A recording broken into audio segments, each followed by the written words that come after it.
فرض نماز کی پہلی 2 رکعتوں میں اور وتر و سنت اور نفل نماز کی کسی بھی رکعت میں سورہ فاتحہ یعنی الحمد شریف کی ایک آیت بھی پڑھنا بھول گیا یا سورت سے پہلے 2 مرتبہ الحمد شریف پڑھی یا الحمد شریف کے ساتھ سورت ملانا بھول گیا یا الحمد شریف سے پہلے سورت پڑھی اور الحمد شریف کو بعد میں پڑھا تو ان تمام صورتوں میں سجدہ سہو واجب ہے۔ مطلب یہ بھی ہوا کہ فرض نماز کی پہلی 2 رکعتوں میں اور وتر اور سنت اور نفل کی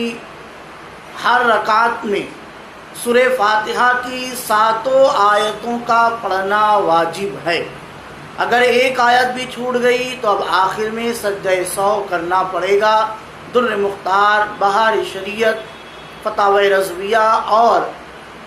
فقہ کی کتاب الصلاۃ میں آپ اس مسئلے کو دیکھ سکتے ہیں۔